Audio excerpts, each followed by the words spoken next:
तो आइए आज जरा पाक इलेक्ट्रॉनिक लिमिटेड यानी PEAL की 2025 की फाइनेंशियल रिपोर्ट को खोल कर देखते हैं। आखिर इन नंबर्स के पीछे कहानी क्या है? तो सबसे बड़ा सवाल ये है कि पेल ने मुनाफा तो जबरदस्त कमाया, लेकिन डिविडेंड कहाँ है?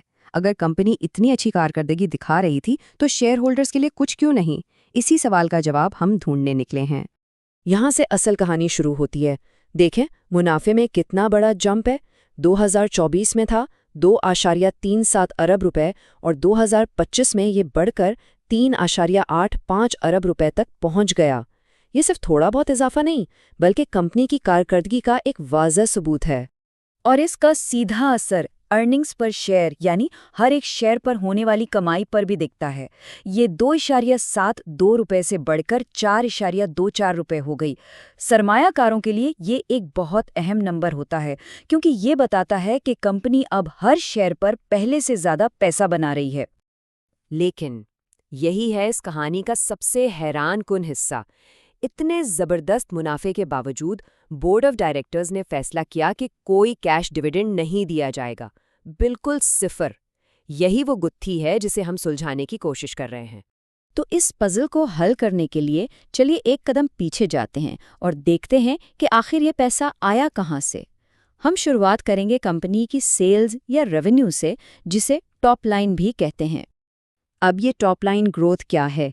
बिल्कुल सादा सी बात है। इसका मतलब है कंपनी की टोटल सेल्स में इजाफा। इसे टॉप लाइन इसलिए कहते हैं क्योंकि ये प्रॉफिट एंड लॉस स्टेटमेंट पर सबसे ऊपर पहली लाइन में लिखी होती है। और PAL की टॉप लाइन ने तो कमाल ही कर दिया।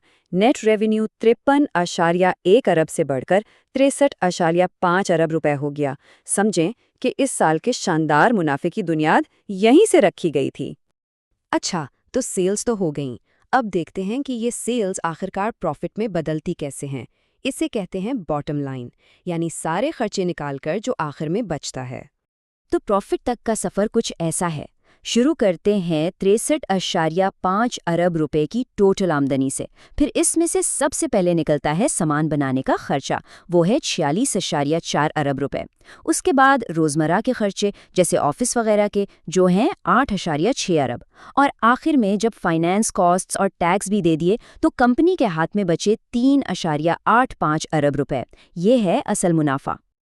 और इन सबका नतीजा प्रॉफिट में सीधा 62.5% का इजाफा।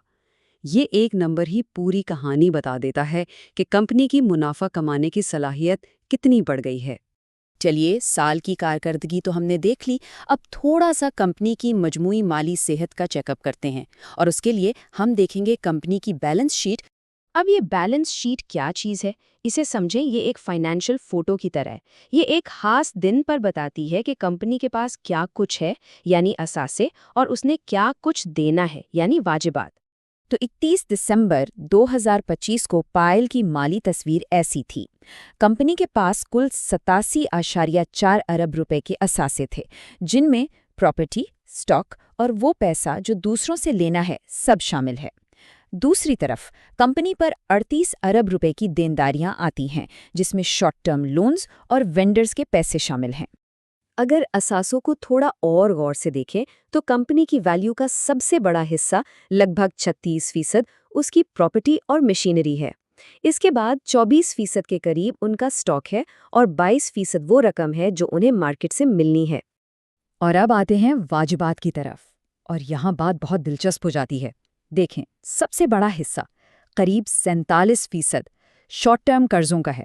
इससे ये इशारा मिलता है कि कंपनी अपने रोज़ के कामों के लिए मुख्तसर मुद्दत के कर्जों पर बहुत ज़्यादा इन्हिसार करती है। और शायद यही एक वजह हो सकती है कि कंपनी ने कैश डिविडेंड देने के बजाय पैसा अपने पास रखना बेहतर समझा। तो इन सब नंबर्स को मिलाकर देखा जाए तो आखिर मतलब क्या निकलता है? एक सरमायाकार को इस सब से क्या समझना चाहिए? तो PL का 2025 का रिपोर्ट कार्ड कुछ इस तरह है। रेवेन्यू में तकरीबन 20% का इजाफा, मुनाफे में 62.5% का ज़बरदस्त जंप, हर शेयर पर कमाई में तकरीबन 56% का इजाफा, लेकिन डिविडेंड सिफर। तो पूरी कहानी का खुलासा ये है, कागज़ पर तो कारकर्दगी बहुत मजबूत है, लेकिन शेयर होल्डर्स को फौरी तौर पर कोई कैश रिटर्न नहीं मिल रहा। और यही वो कशमकश है जिसका सरमायाकारों को सामना है। और ये चीज़ हमें इस आखिरी और सबसे बड़े सवाल पर लाकर छोड़ती है, क्या PEL शेयर होल्डर्स को फौरी मुनाफा देने के बजाय इस पैसे को कंपनी की तवील मुद्दती तरक्की के लिए इस्तेमाल कर रहा है? यही वो हिकमत अमली है जो कंपनी का मुस्तकबिल तय करेगी।